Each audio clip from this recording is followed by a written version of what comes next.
for coming onto the show. Again, once again, just for the clarity, Mr. Robert Cadena is running for the Congress on in Texas, the 18th from the 18th district. He's on the ballot for the Republican primary runoff and on July 14th. So we wish him all the best on the day, and we'd like to know more about him. So, Mr. Robert Cadena, can you tell us more about yourself, please? Sure. Um, I'm a lifelong resident of District 18. I was born here in Houston back in 1975.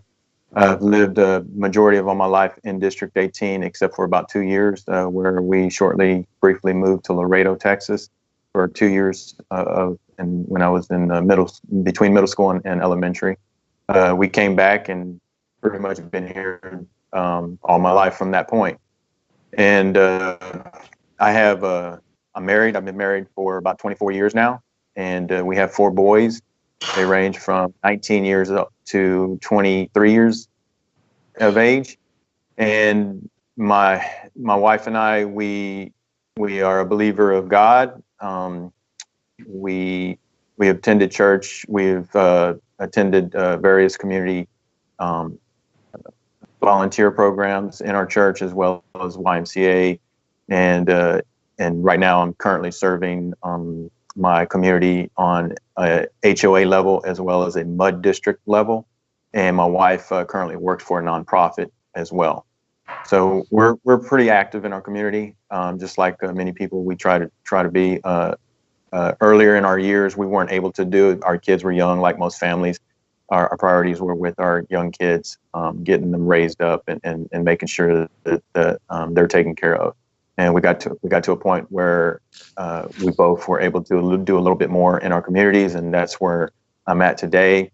We're 2020, so about 2016, 2015, I decided to run and get on my HOA board, and then also my MUD district board, because I've seen some issues going on in my community that I felt that if they're going to be addressed, I need to address them. I do believe that if it's to be, then it's up to me, kind of thinking, and I can't wait around expecting somebody else to fix the problems, because I may be the one that may be the one that needs to fix the problems. I may have the solutions, although there are all types of solutions out there. If you care about something, if you're passionate about something, then I believe that you need to move forward in pursuing to try to find a solution and address those issues, rather if it's an issue that only affects you, or an issue that might affect a lot of people in the community, regardless of where you live. It's very nice to know more about yourself. So what made you to run? I mean, you've been serving your community and serving a couple of different boards. So what made you to run for Congress all of a sudden? Well, it wasn't something that was all of a sudden that I decided to do. I have been looking at District 18 for numerous years now. And before I got on my MUD board and HOA board, I had ran for Commissioner's Court for Precinct 4 back in 2012. Okay. At that time, Commissioner Cagle was appointed. He had to run to be officially elected as commissioner, and a lot of other candidates ran to try to get that position as well. I felt that I wanted to make a difference in my community in Precinct 4 overall, and find better ways to provide a better service across the Precinct 4 for residents in general. And it also gave me an idea of what I might be looking at long term. So long term, I knew that District 18 has been grossly underserved. And when I mean underserved, I mean by a representative for Congress for this district. We had a representative. She's been in office for, well, really 25 years now. And if you look at what she's accomplished, depending on who you talk to, they'll tell you that she's accomplished a lot. But if you look at the district overall as a whole and see the issues across the district, and when I say across the district, I'm talking about the individual communities in every point of the district. You know, you talk to those individuals, and if they're being real with you, you're going to find a lot of issues rather if it's, flooding issues, if it's road issues, if it's social services issues, maybe security issues with police. Maybe it could be welfare issues, whatever those issues might be on those individual communities. Some of the communities are going to be similar. We're going to have similar issues across the board, but individually we're going to have slightly different issues that need to be addressed. And I felt that she has not addressed those issues, especially most recently that has been brought back to the media's attention with arsenic and contamination issues on the east side of the district, where those issues have been there for decades. And she's been in office for decades, and yet she's just now trying to address those issues. So I would say, where's she been for all those decades, and why hasn't she addressed those issues? You can blame it on somebody else, maybe a company, maybe another party or an individual, and saying that they were keeping you from being able to prevent that. But she's the leader of this district.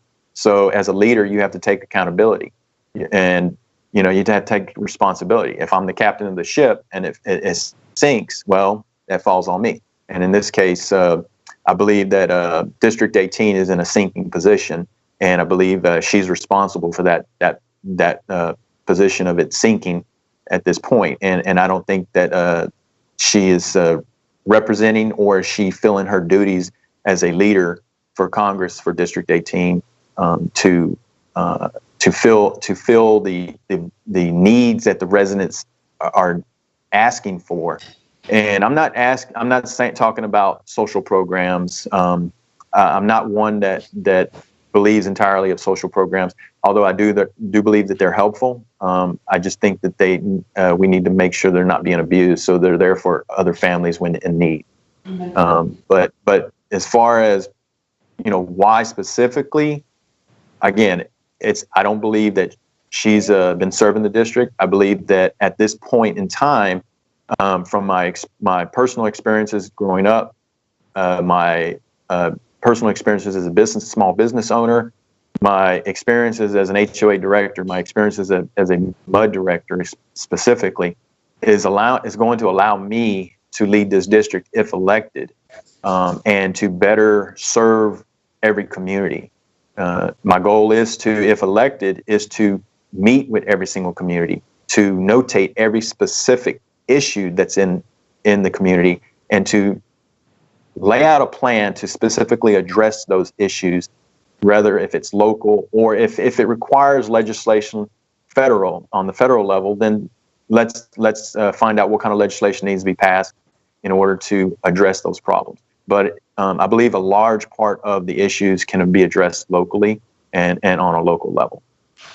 Gotcha. Thank you. I mean, we will certainly, we got some points from you about the Sheila Jackson, so the current Congresswoman in the 18th district. Certainly, we'll come back to those points. Towards the middle of the program. Before we get into the her topics, can we talk about the COVID-19 and the impact of the COVID-19, especially in the Texas and Houston area? How both the federal and the state level, the local level governments handle this COVID-19 pandemic in your area and national level? Okay. Well, on the local level, I think, everybody's just trying to make a decision, regardless of what side of the aisle you're on. There's going to be critics, no matter what decision you make. And every leader is just trying to make the best decision that they can, that they believe is the best for our communities. Aside from that, I have my own opinions and what I believe that could have been done and should have been done. And what I believe is that I think that the closure of all businesses were unnecessary. I do believe that we do need to keep everybody safe and make sure that there's policies and procedures in place to make sure that every resident is safe, especially when they're going to businesses. And they're just now starting to implement that. And I believe that instead of shutting down the economy, I believe that what they should have done is met with all businesses, establish a policy and protocols and procedures on how to keep the businesses open and allow the economy to stay open and the community to stay safe. And they're just now starting to implement that, which is, the businesses should require to keep their customers as well as their employee staff safe. So if they need to wear masks, then wear masks. They got to keep their environment, their businesses operations clean. And when customers come in, they should wear their masks, protect themselves from other customers, as well as protect the employees and the establishment. The one thing I am against is that a few of the leaders have been telling residents to wear any mask. Well, I get the understanding is that putting something over your face will prevent, if somebody's coughing, prevent those droplets from being spread because they'll go into that mask. I get that, but you can't control the airflow. Okay, so if your mask is loose, air can carry that droplet out of that mask, and I know that may be hard to believe, but that does happen out of that mask, and it'll still. And I hear the doctor saying, "Well, you need X amount of droplets to become ill." I don't agree with that. I think that's a risky thing to say, and it's kind of like playing Russian roulette with somebody's life. We don't control the air. We don't control where those molecules spread or how they float through the air.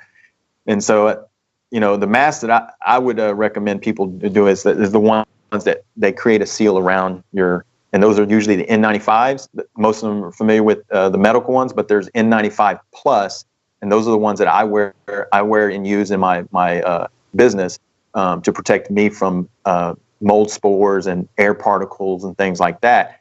There's also some that have vent valves on them, which I definitely would recommend, because those reduce the buildup of carbon dioxide in the mask, and it also allows them to breathe better, especially because if those masks that don't have those vent valves get wet, it makes it very difficult for you to breathe. And I know that professionally because I have to deal with those kind of masks on a daily basis. But, every family has to make a decision. Okay, you, me, our neighbors, we have to decide what's best for us. And ultimately, we need to leave that up to the families. But at the same time, my decision, what I decide for my family, cannot affect you, my neighbor, or my fellow resident in any form, because now my decision becomes your problem. If let's say I don't wear a mask and I walk down the street next to you and I'm coughing, I'm not nowhere near you, but you might come just within a few seconds in that area. I just adversely affected you and you don't even realize that. And you may become ill and you don't even have an idea that it may be. So, I get it. I'm a constitutionalist. I get that, people want to be able to make their own free choices. And I support that.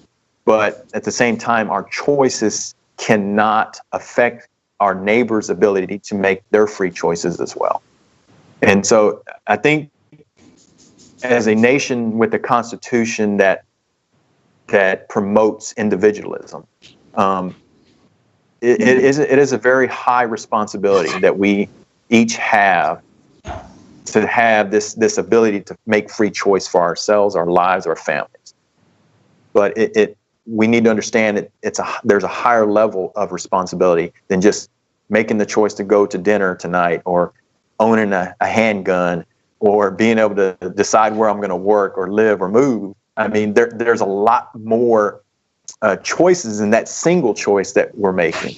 And people don't always understand that. And if we take the time to think about how much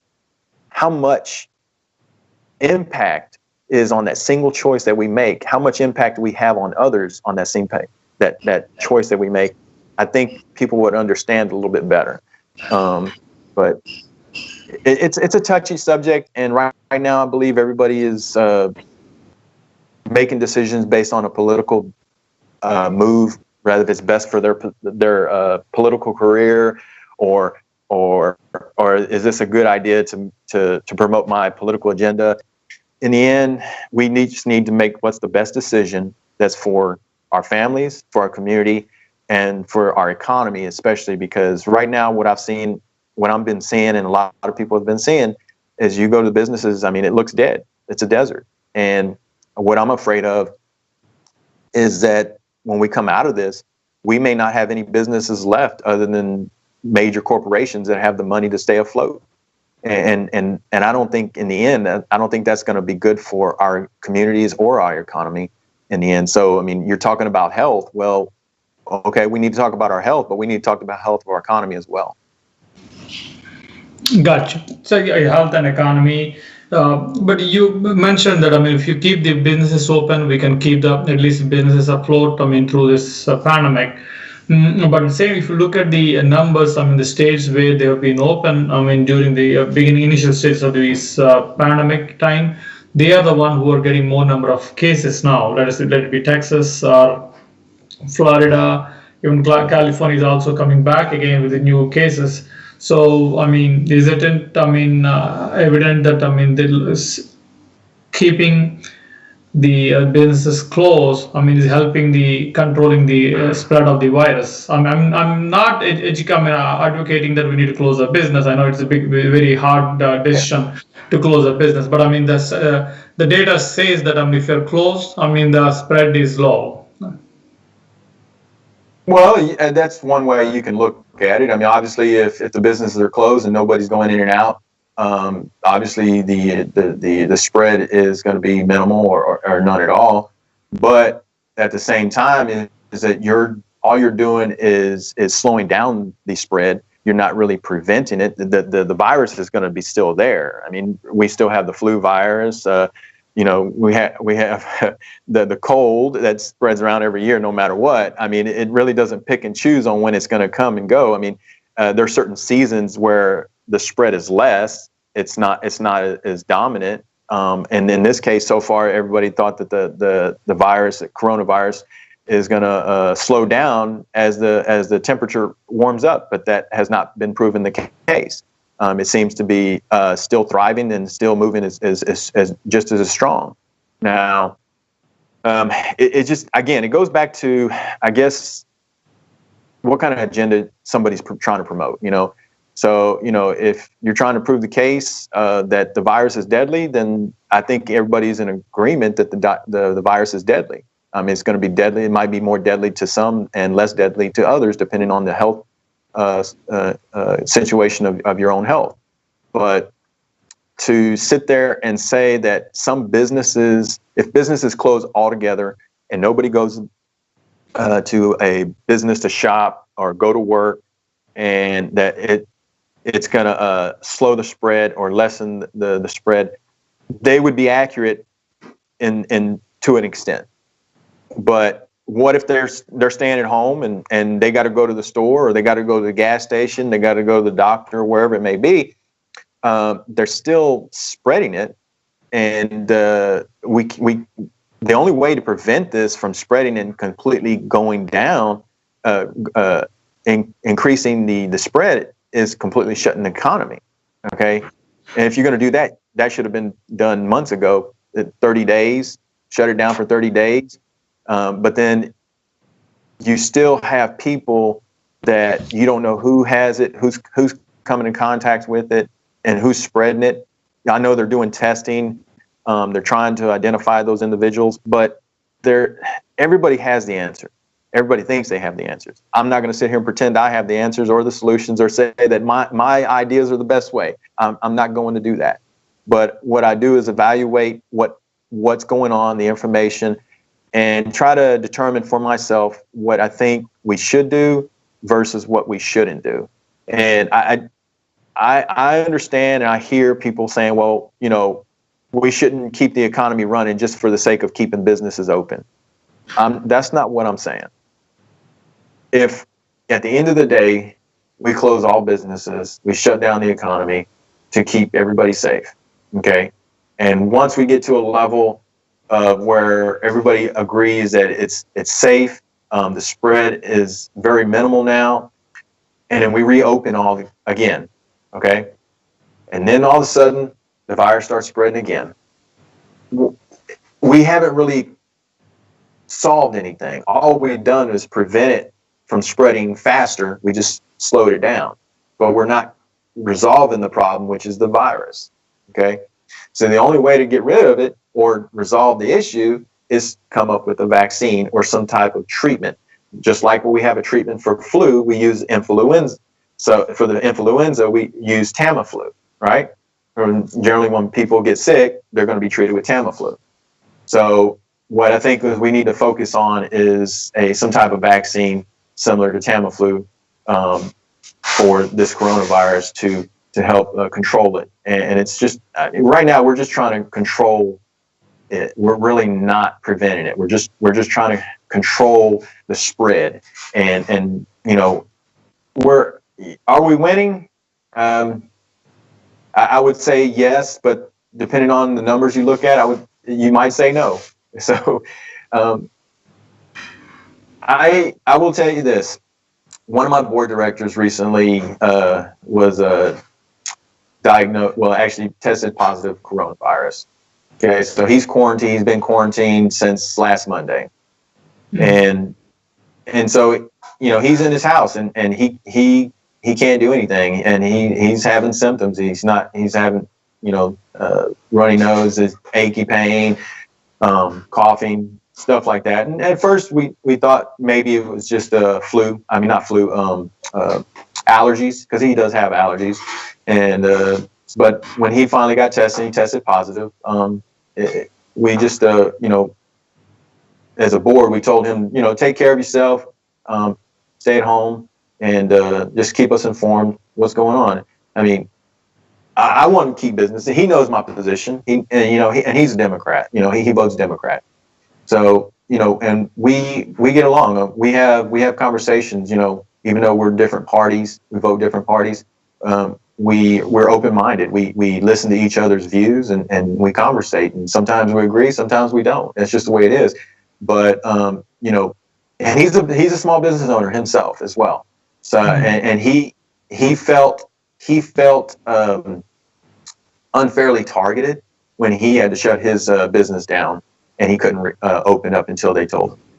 Because he has a livelihood, and so and he felt it injustice. And from a small business owner, I look at this. Yeah, I want to keep my customers safe, and I want to keep residents safe. But at the same time, it hurts me to see that small businesses in business in general are struggling. That they're just trying to stay afloat. That's just paying the bills and keeping them there. But ultimately, is that going to carry them over after all this? Are they going to, after all this is over, are they going to be able to stay in business? Are they going to continue? Are they going to have to shut down? We just don't know that.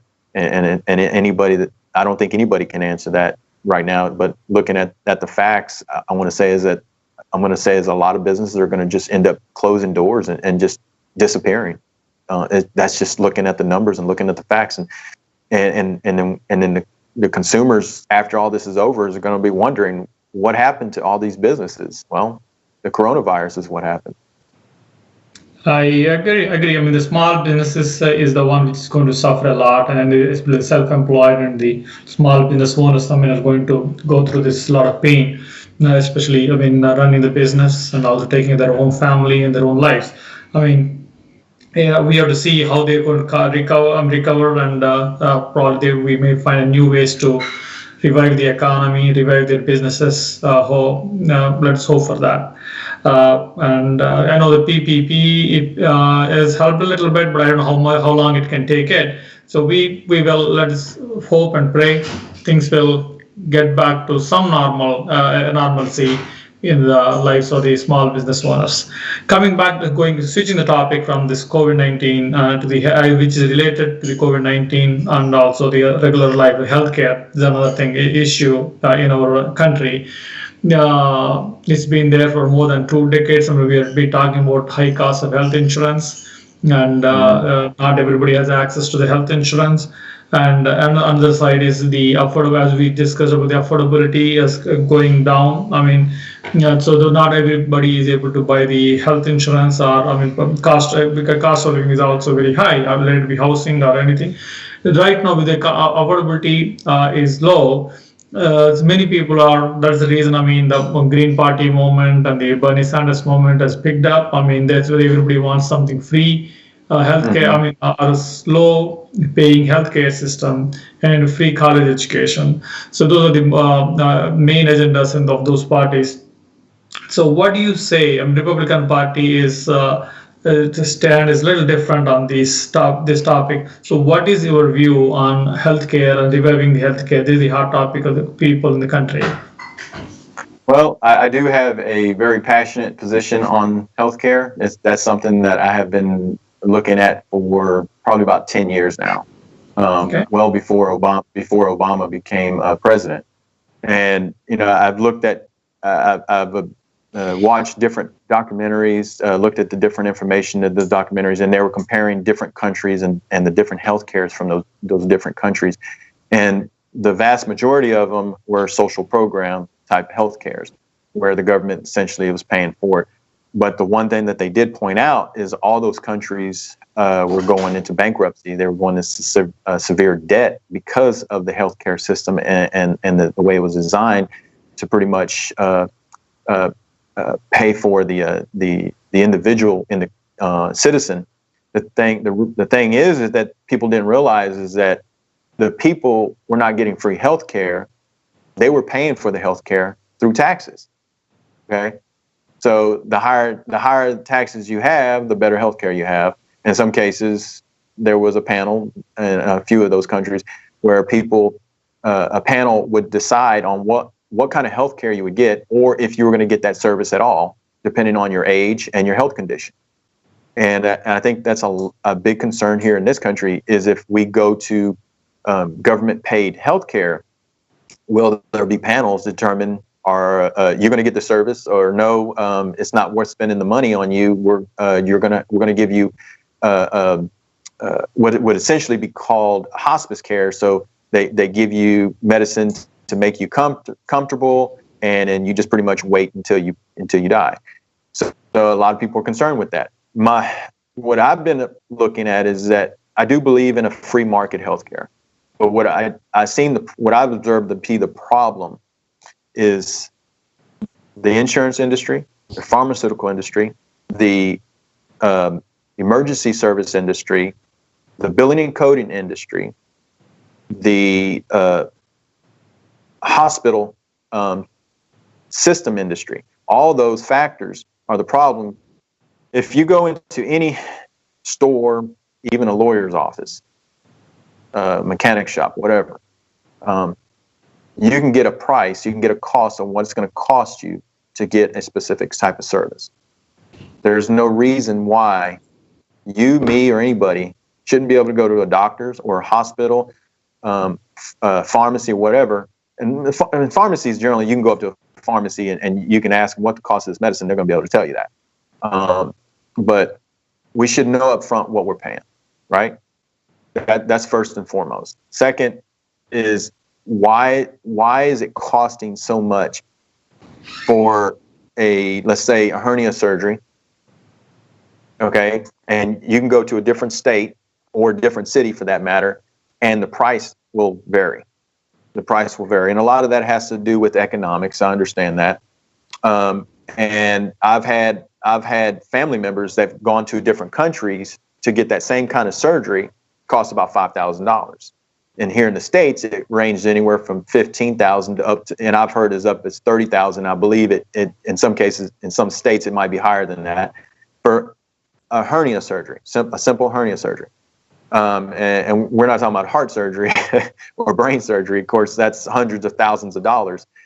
So what I'm promoting on my platform, the idea of a free market medical industry where it forces the industry as a whole to compete for our service or our dollars as a customer. Sorry. So if you and I, if you go to Walmart or Kroger's or Best Buy or wherever you shop, okay, and you don't like the price there, well, you're going to go online or you're going to go to another store and compare, right?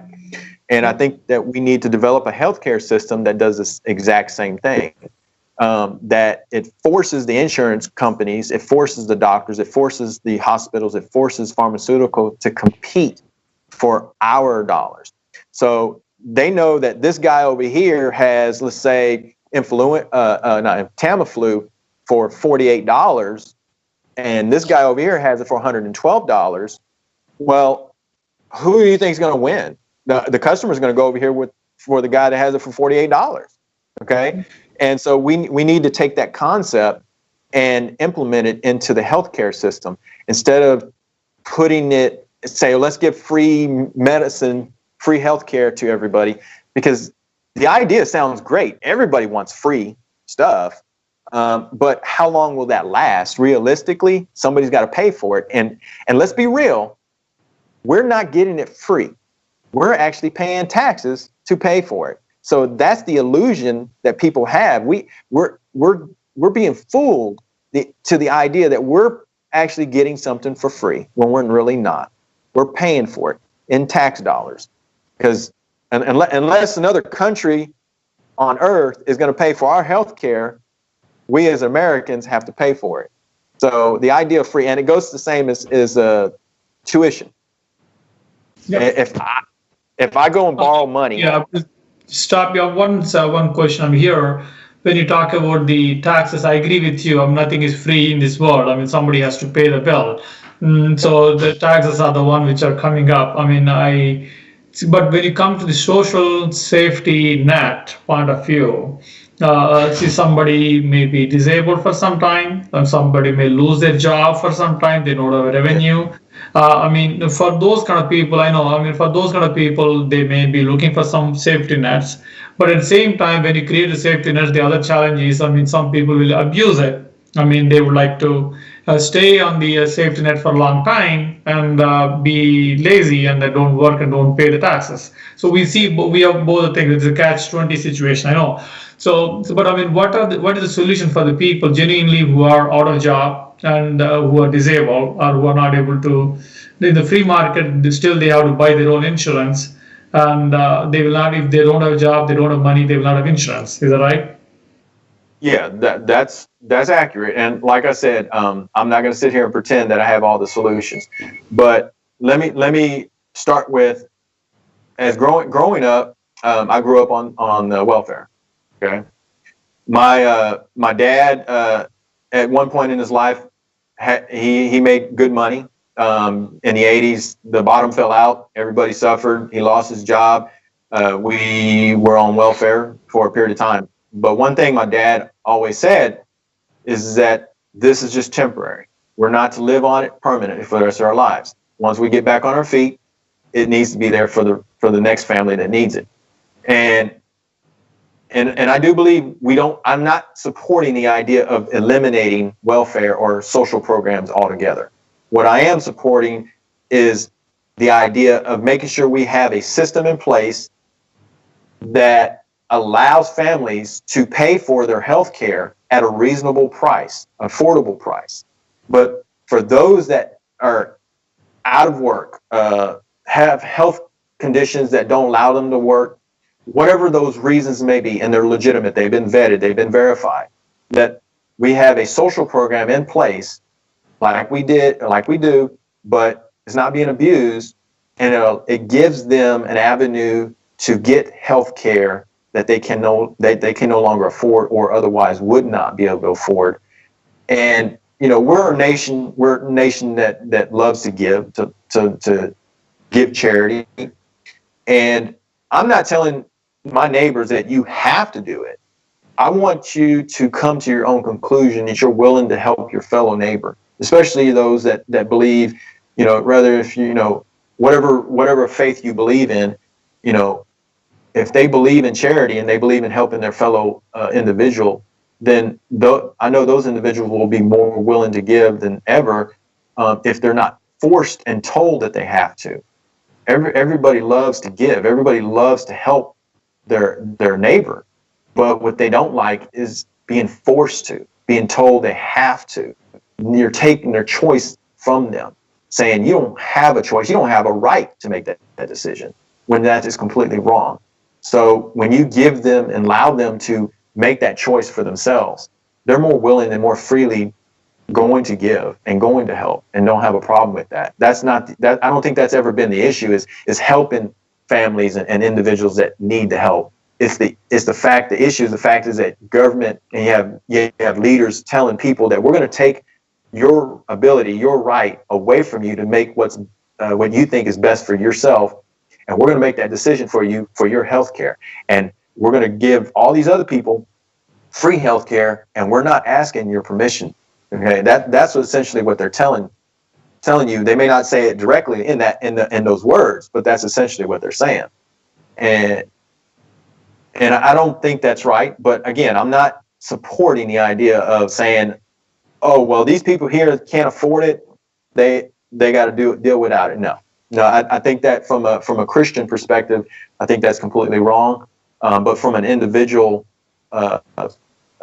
perspective, let's say even if I wasn't Christian, just my values alone would not allow me to support that kind of thinking. And I do know that there's individuals out there that believe that way. I don't support those individuals, nor would I agree with them. But that's where my position is. I'm more looking for solutions that are going to resolve the problems, but at the same time support the idea of what the Constitution stands for. Gotcha. Thank you very much for your views on this particular topic. Sorry, I interrupted you on the education. I mean, do you want to go to tuition? Yeah, if you want to say talk about education, please go ahead and say your views on the education and sure. The tuition fees. I mean, we were talking about the college tuition fees, or please go ahead. Okay, that's where the Green Party and the Bernie Sanders party, free tuition for the college and all those things, because the affordability, because it's becoming a big toll on the students once they come out of the college. I mean, they have a huge debt on their head, and they have to work hard to pay them back, and then have to lead the general life. So it's becoming a little harder and harder for the younger generation to cope up in the life. So please share your views on that one. Okay. So went to college. I have student debt myself. I'm still paying that off. And, I didn't go in there expecting somebody to pay for my college. I actually didn't even expect my dad to pay for my own college. If I was going to go to get a little more education, it was my choice. I think some kids nowadays, they feel entitled that their parents should pay for their education. Again, that goes back to the individual family. They've got to make their own choices. Parents want to pay for their kids' college. That's their choice. None of my business. That's their choice. But as a student, if I'm going to get a loan from the federal government and decide to go, rather if it's get a law degree or get a doctor's degree, whatever that degree may be, in arts, whatever it may be, that's my decision. Okay. So now I got to look at what the cost of that degree is going to cost.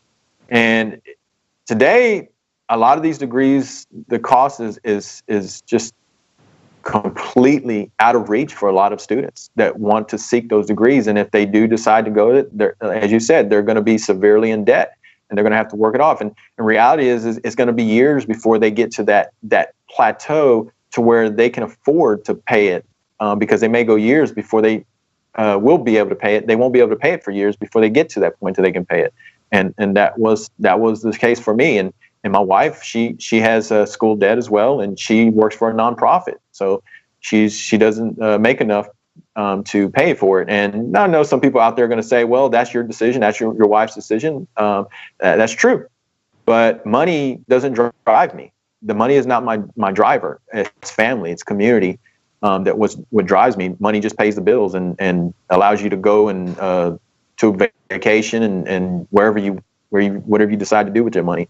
But on my approach for the education, it's similar to the healthcare approach.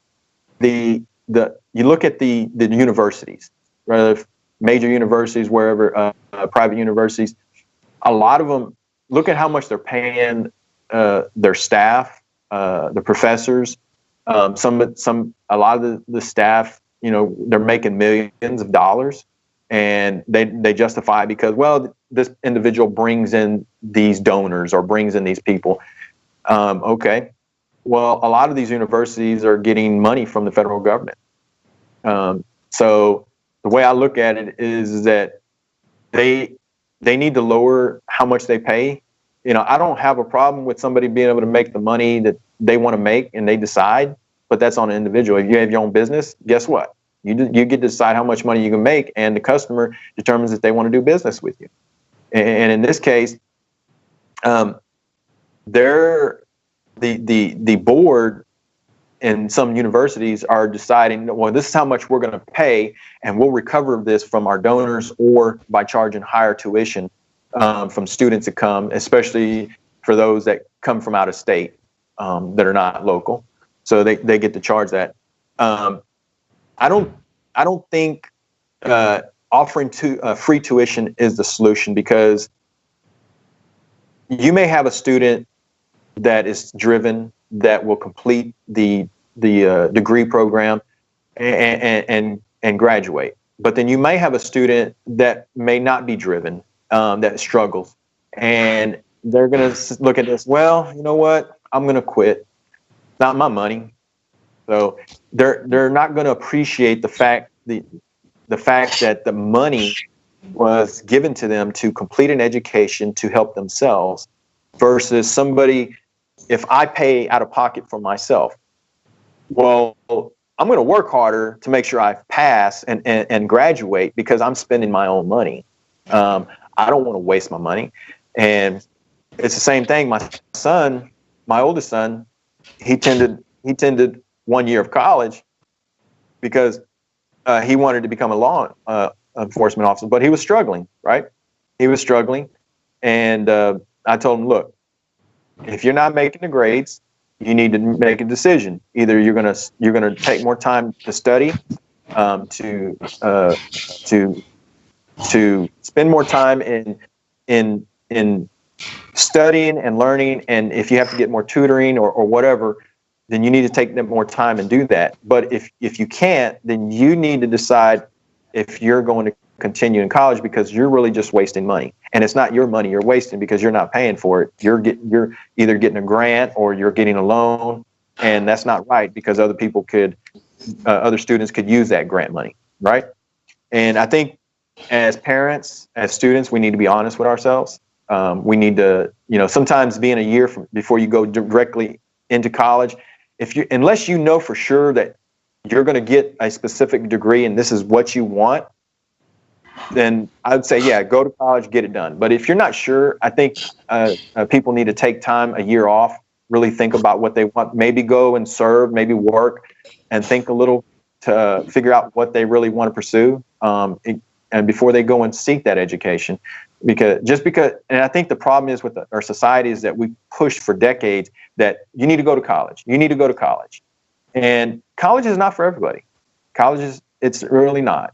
There's vocational programs out there that might be better for some people, and a lot of people might look down on vocational programs, but those people can make good money at it. If you're obsessed with money and you want to make money, you can make good money at some of those. But today's society is everybody wants to make millions of dollars right out of the gate. They want to be the next millionaire. And reality is that there's only so many people that are going to be the next millionaire, and so many people that are only going to be making $100,000 a year, and so many people that are going to make maybe only $75,000 a year. Is it realistic for everybody to be millionaires? I don't think so. Me personally, I don't desire to be a millionaire. I'm a simple guy. I just if you put me in a log cabin in the middle of the woods, I'll be happy. But if you want to, or my neighbor wants to be a millionaire and they want to travel the world, all the power to them. I'm not going to hold you back. That's great. It comes back to individual freedoms. And, I think this world is a better place because we have more individual freedom today than we ever had in the last 1,000 years. And it shows that. But education, it's hard to fight the idea of free education, because it's free education. Who wouldn't take free education? To be honest, and if you're honest with yourself, everybody's going to take free education. But I cannot honestly sit here and and tell voters, families, that I support the idea of free education, knowing that at the end, at some point, it's going to be more costly to give free education than it would be for us to devise a system that reduces the cost of education to make it more affordable for families and individuals to go and achieve the education they desire. Gotcha. That's a very good view on the tuition fee. But I mean, again, coming back to say again, social safety net issue. I mean, similar to that. See, middle class and higher middle class and the rich people, they have some means to reach to the college. But I mean, some people, I mean, who are at the lower level of the economic lines, I mean, it is hard for them to even apply for the college.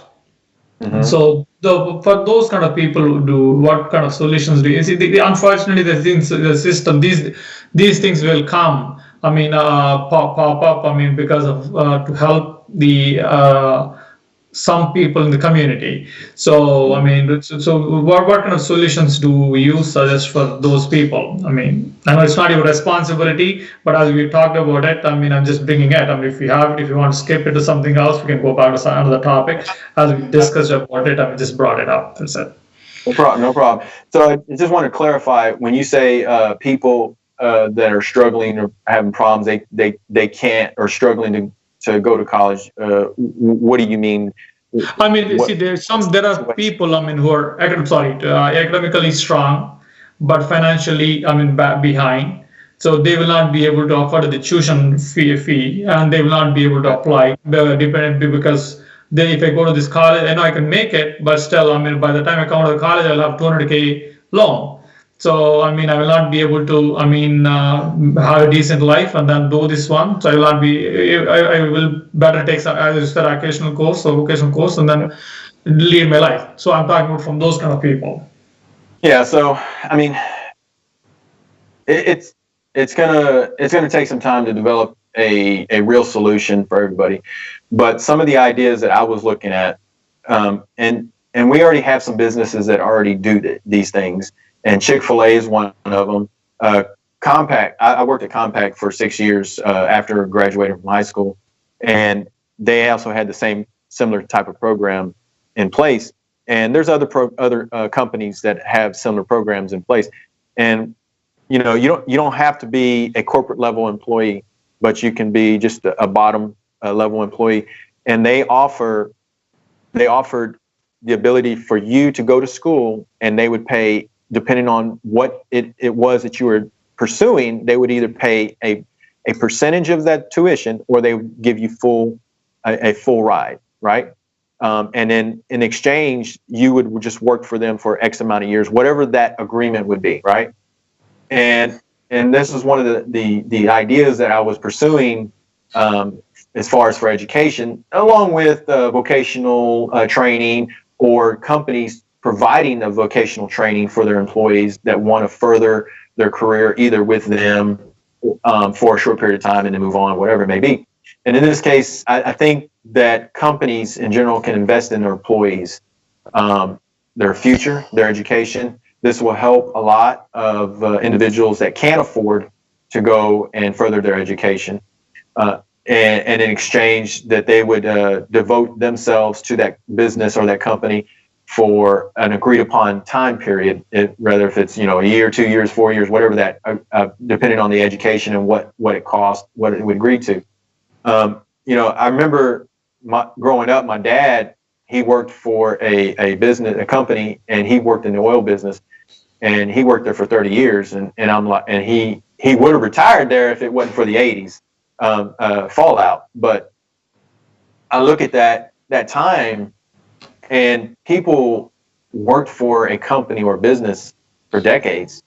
They invested their self into that business, and the business also invested their resources into that employee. We're no longer like that as a country or globally. We're no longer like that. It's look at the employee as just a commodity, right? And we're just tossed away and replaced with another employee that they can pay for a lot less money. And I think that if we start having a communication between businesses, employees, to try to come back to a point to where they can invest in us, we can invest in them, and spend money on education for their employees to help grow themselves, but grow and they'll in return it'll be an investment into the company, because that employee will then come back and use that education that they acquired to help grow that company. And then once that agreed upon time is done, they can decide to stay with that company or move on to another company if they so choose. But one of the other factors, even with that idea, is that the individual. We have individuals that would love that opportunity, that kind of idea, to love to pursue that. But then we'll have individuals that's like, well, I don't want to do that kind of work. So they want to cherry pick, right? What kind of work that they want to do. But then they want to make a lot of money immediately. And they need to make a livable wage because they got to pay their bills. And that's just not realistic. I know we hear a lot about what normally would be considered part-time work, like working McDonald's, Target, Walmart, whatever, increasing their wages. And in the last year or two, there was a demand to increase the wage up to $15 an hour, whatnot. And the only thing is, those jobs were really designed for college or high school level students to make some money, to pay some bills while they're going to school. They weren't designed to live on, to make a livable wage. If they were, there would have already been a higher wage automatically. So if you work that kind of job, then you have to work multiple jobs, or you have multiple families working those jobs, and everybody contributes in the family to be able to support the household. That's just the way the process works. I'm not going to sit here and tell you that that's the solution for everybody. It may not. There's scenarios that may not work for a family. And I'm just sitting here and saying is that everybody is on the bandwagon of free. And there is no free. It costs you something. You may not understand that it's going to cost you something right now, but it will cost you something. You're giving something. Whether if you know it not now or later, you're giving up something. Either in taxes, freedom, something you're going to pay for. And people need to understand that. And a lot of this is being driven by emotion. So we got emotion response politics is what everybody's being driven by right now. And we need to settle down. We need to take the time to think through these problems and come up with a long-term solution, not a temporary solution. These temporary solutions are a large part of what creating the problems that we have today. We need to come up with long-term solutions. Gotcha. Thank you very much for your views on this topic. I know you brought in, a few points, the company should take care of their employees. But that's again, a little contradicting from the free market theory in the beginning. But yeah, I don't want to get into that one right now. We can take, if you want to answer it, that's fine. Else we can talk about it some other day. We can move on to other topics. Let me elaborate a little bit on that, since you pointed. It's because I don't want to leave you thinking that I'm suggesting one thing when I'm saying another. Please go ahead, yes. What I'm not saying is that we need to require businesses to do that. What I would do if elected, I would have that conversation with companies, with businesses. I want to encourage them and explain to them and show them why this is beneficial for them as a business. As a whole, it helps the community, it helps the individual, it helps the economy, and it helps their business as a whole. And go in, have that conversation, and explain why it's beneficial for them. Sometimes we're only looking in a tunnel, and this is all we see, right? Instead of opening our eyes and we see this whole spectrum of possibilities. And I think we need to take those glasses off and look at the whole spectrum as a whole and see how what I do for this one little act will make a huge impact globally or economically or just in my economy, in my local community's economy, and how it has an impact on my business, how it benefits me. And ultimately, all businesses always look at how does this decision impact my business? How does it impact my bottom line, right? So that's the conversation you got to have. And any idea that I promote, I have my core values. Any idea, it may sound like that, oh, well, wait a minute, you say you believe this, but yet you're doing this. I am never going to skew from my core values and what I stand for. I stand firmly on the Constitution, okay? Any legislation, any ideas that I promote, it starts with that Constitution of this great country, okay? I'm going to look at that Constitution. If it's a piece of legislation or if it's an idea, and if it does not promote any amendment, any piece of that Constitution, then I will not support that idea. Now, if I can come up, maybe change it to where it does, and it doesn't violate the Constitution, the rights of the individual, then I will support that idea. But other than that, no. But I'm not suggesting that businesses be required in no form at all. I'm not suggesting that at all. Gotcha. Thank you very much for clarifying that. And another topic is hot topic today in the market is like in the Black Lives Matter movement.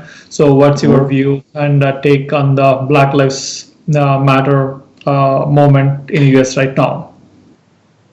Well, right now, I support anybody's ability to protest, but I don't support people that want to riot, vandalize, kill, and hurt people. That's not protesting. That is not protesting at all.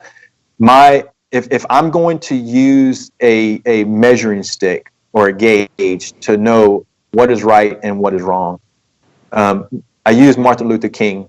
Martin Luther King is one of the individuals that I admire since I was in elementary, and he was able to accomplish a lot without violence. He was a man of faith, and he promoted that. It was well known. And if you're protesting in the way of Martin Luther King, I have no problem with that.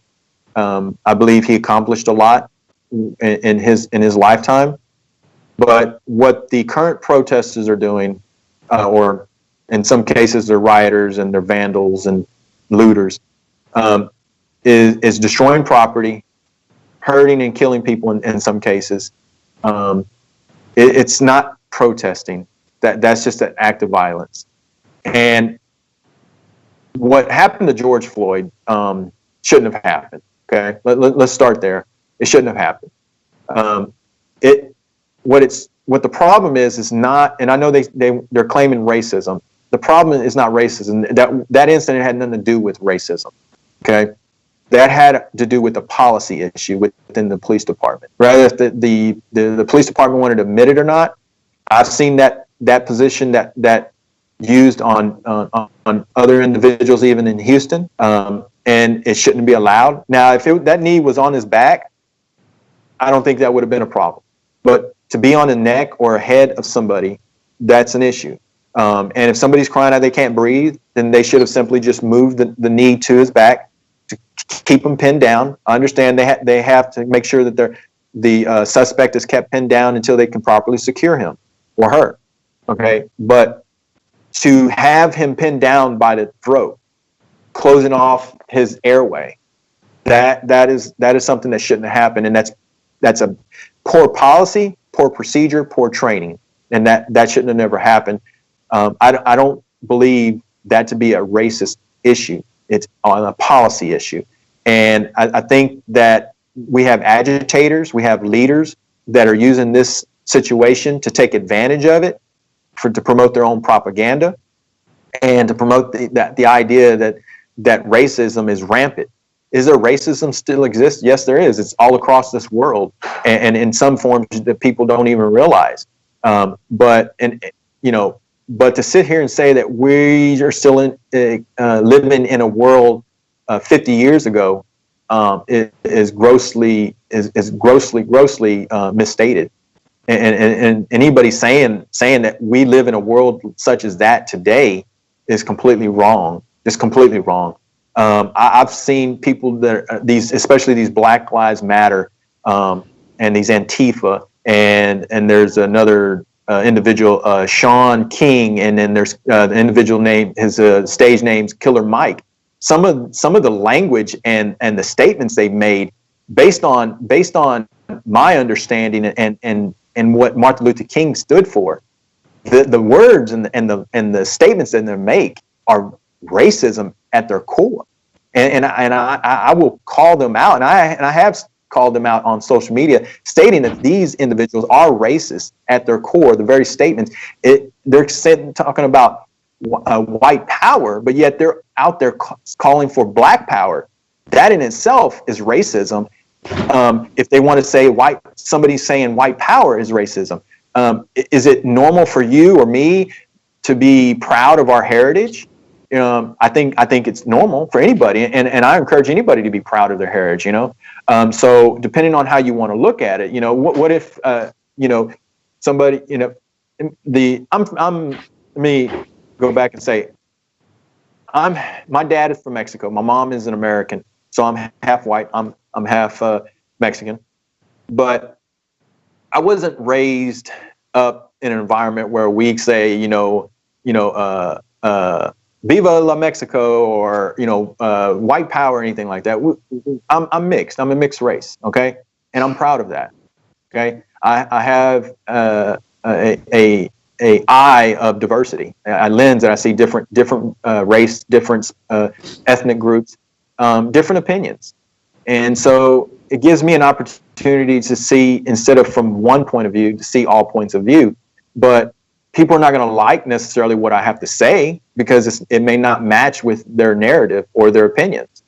But I think it's okay for every ethnic group to be proud of their heritage, and say, yeah, we're Indians, and celebrate y'all's heritage. Or, Mexicans, hey, we're Mexican and we're proud to be Mexican. Okay, celebrate your heritage. And just like Blacks, they can be proud that they're Blacks and their heritage originated from Africa. And whites, they come from Europe, originated from Europe, whatever country that in Europe they may have originated from.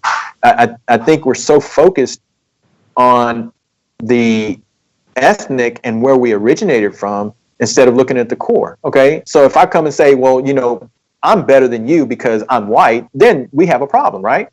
But if I'm just simply stating that, I'm proud to be a Mexican or proud to be white, that doesn't make me racist. It doesn't make me trying to be better than you because you're Black, or you're Indian, or because you're white, or whatever it may be. It just means that I'm proud of my heritage. Okay, and if my heritage, a part of me, is white,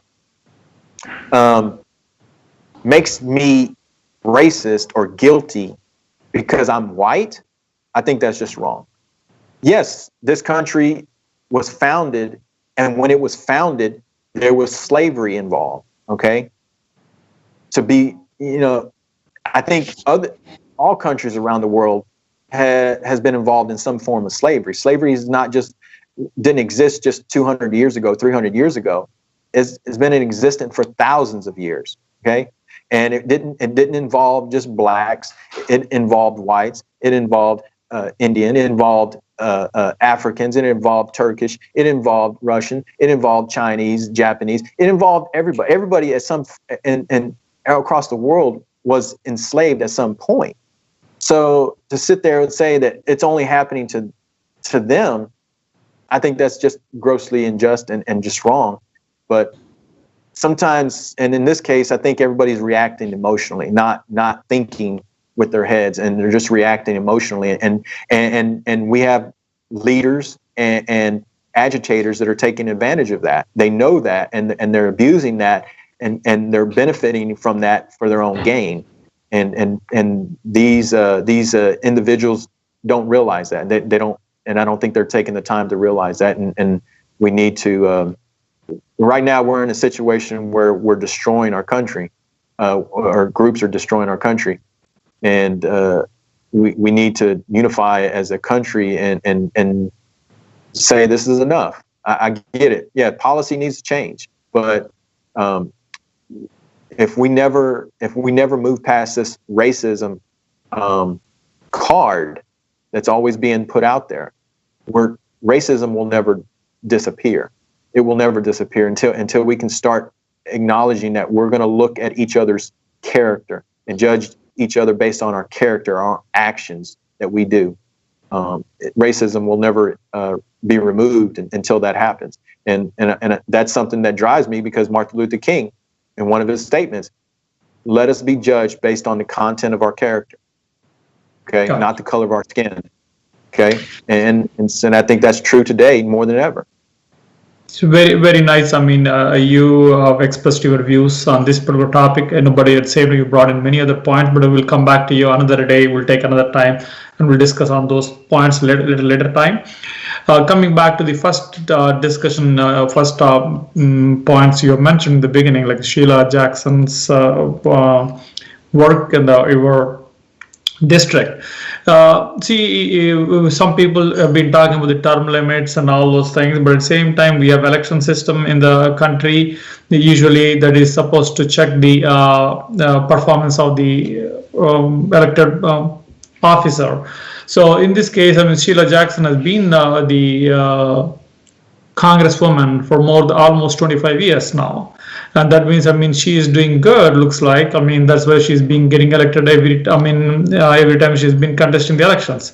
And at the same time, if you look at the polls and all those things, you're on the within the Republican Party, you're at the second place right now, and you're running for the Republican nomination. So, do you see a path for your election in this district? I mean, whether Sheila Jackson has been there for 25 years, and she has been favored in the particular district, and I also read that, I mean, the district is mostly the Democratic. The demographics are mostly favoring the Democratic Party. With all these things, do you see a path to winning these elections? Yes, I do. And if I didn't, I wouldn't have joined in. Now, I didn't expect so many candidates in the primary. I knew there might be at least one or maybe two. Didn't expect to be six, but I believe I was the last one to sign and submit my application to be on the ballot. But some people might see that as I joined in at the last minute, but I really didn't. I took my time to think and make sure that, is this the right time for me to run for this seat? And like I said, this is something I've been looking at for the last 7 years, just observing, determining, should I run? Is it possible? And when would be the right time? And ultimately I did decide, yes, I'm going to run, despite that there was a X amount of people on the ballot for this position, and that there was numerous events happening. I wasn't running because it was going to be easy. I was not going to run because I thought it was going to be a shoe-in. I expect nothing less but a challenge. I think that's good for character. It builds your character. And if you don't have a challenge, I don't think that's good for the individual. Challenges force you to be better, become better. Now, am I the perfect candidate? No. I'm probably not an ideal candidate for some individuals, and I may be for others. I think everybody is looking for their perfect candidate. Reality is there's no perfect candidate. So you need to look at what that candidate is bringing to the table. What can they do? Are they going to be able to hopefully resolve some issues? And the worst case is that, if the candidate doesn't, well, you can vote them out in 2 years, But I'm not one that wants to sit in office forever. If I was to be elected, I want to be there, do my job, and make sure the constituents are served much better than what they're being served now. And I want to make sure that there is another candidate that is being raised up to replace me if I was to be in office for X amount of time, because I want to make sure that there's somebody there that's going to serve the district and the residents that that deserve to be served properly. And right now, Sheila Jackson Lee says every time she's in front of camera that she represents all the district equally and that she cares about everybody. But if you look at her actions, and this is all I look at, I don't care about anything else. I'm looking at her actions. Her actions, her statements say otherwise. She doesn't represent the district equally balanced. She only focuses on certain groups in the district. And that is true and it's accurate. Just if everybody goes look at that. Now, if you want to look at it as far as, yeah, she's been in office for 25 years or approaching 25 years. And everybody seems to think, well, she's been in office for 25 years. She must have been doing something right. And we have these checks and balances, as you point out. And as I pointed out early on, yes, that's true.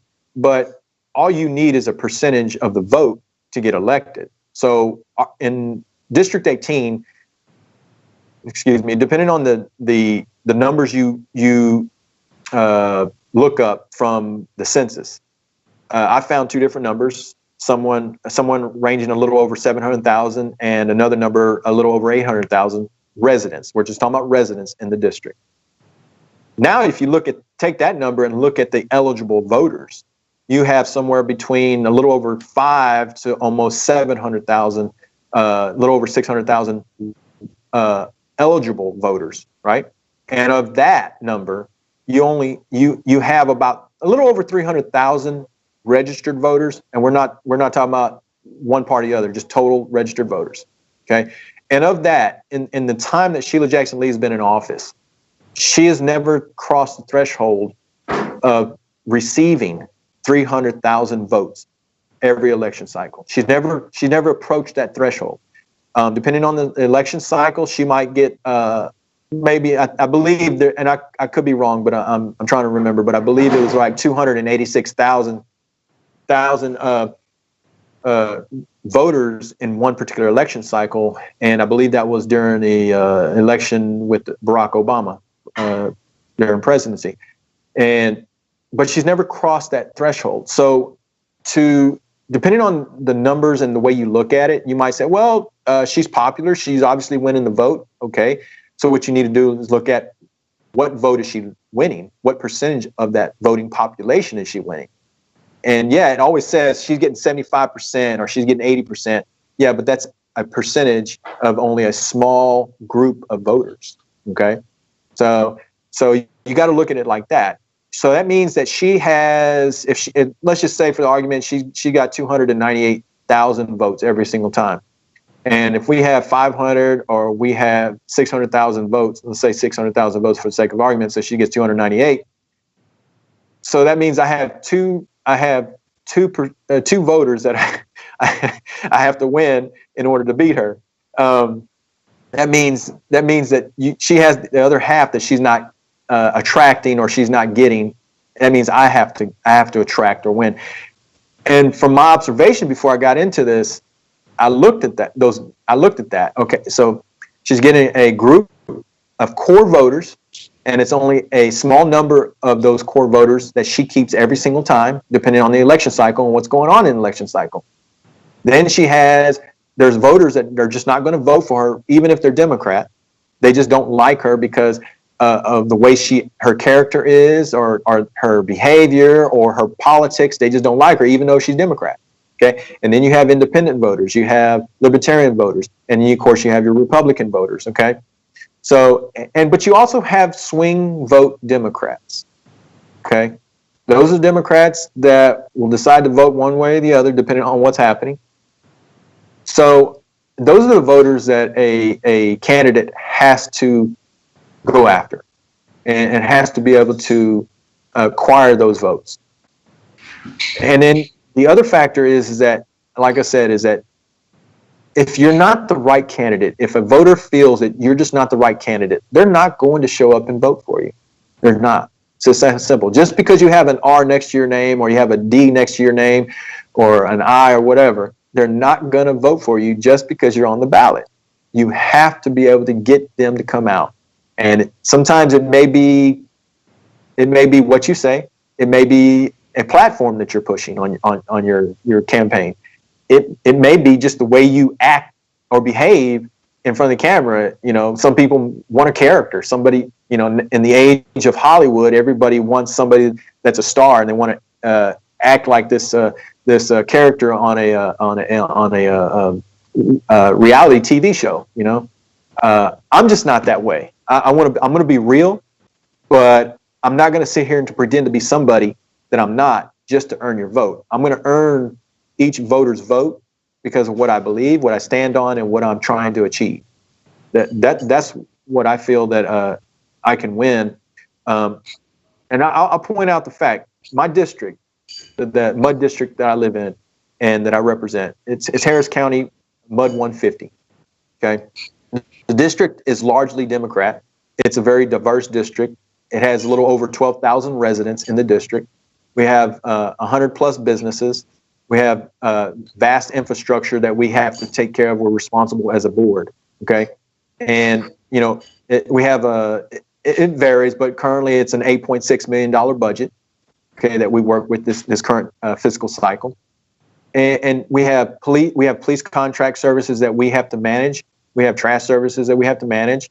We have apartment complexes. We have multiple neighborhoods. So this district is much like a small city, town, or commissioner's precinct.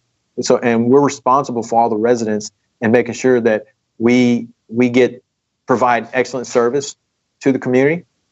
And if I'm comparing that to District 18, the majority of the district is Democrat. The majority of it.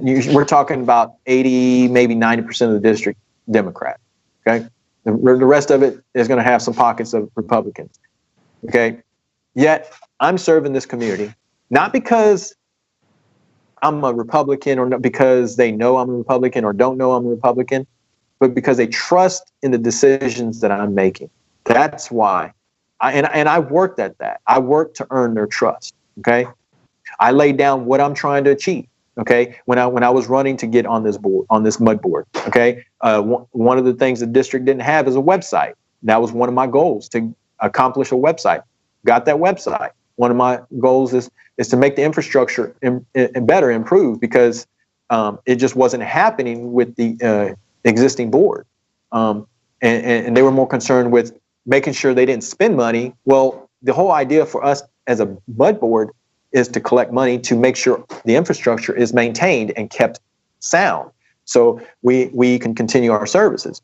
And so I made sure to get other board members elected that have the same like-minded goal to make sure our district is maintained, taken care of, and that we're serving our community, our residents well. And that's what I've accomplished. And there's many other things that I'm trying to accomplish in our district to enhance it, to make it better, and bring the quality of life better in our district. And it's the same approach that I would do with District 18. And this is why I compared my MUD district to District 18, because it is a small form of District 18. It's in much likeness of it, and as far as the residents, the diversity in our district, the infrastructure and the businesses, everything exists. Is there going to be people that don't agree with me? Yeah. In my district, there's people that don't agree with me. But I lay out why I believe it needs to be this way. They may not agree with it, but they understand. And they can't argue with the results, because it has improved quite a bit. Gotcha. So this is something that I would, compare and point out, why I believe that, and one of the main reasons why I decided to pursue this office is because I was able to accomplish and looked at this. Is it viable? It's viable. I'm not going to sit there and tell you it's 80% viable, but it's viable. If I can win the primary and if I can win the primary, then I will be focusing 100% on my goal to challenge Sheila Jackson Lee and point out to the residents, regardless of what party they're in, why I would be the best candidate to represent them and to bring this district in into the future. Gotcha. Thank you very much for your expressing your views and also the things what you've done in your county or your board. Do you have any message to the audience or your constituents or your listeners right now? Sure, please. Yeah, well, again, my name is Robert Cadena. I'm a Republican candidate for the Republican primary runoff, and I would like your vote. And go to cadenaforcongress.com to learn more. You can also call me if you would love to contact me personally at 713-258-0123. You can email me through my website. That's at info@cadenaforcongress.com. And if you have any questions or concerns or just want to know a little bit more about me, feel free to call me, email me. But you can learn also a lot more on my website as well. And I would appreciate and consider your vote if you vote for me for this election. Thank you. Thank you very much, Mr. Robert Cadena, for coming onto the show and expressing your views and the thoughts very honestly and openly. And we wish you all the best in your elections. Thank you. All right. Thank you. Thank you for having me. Have a nice rest of the day. Thank you. Y'all too. Thank you. Bye. Bye.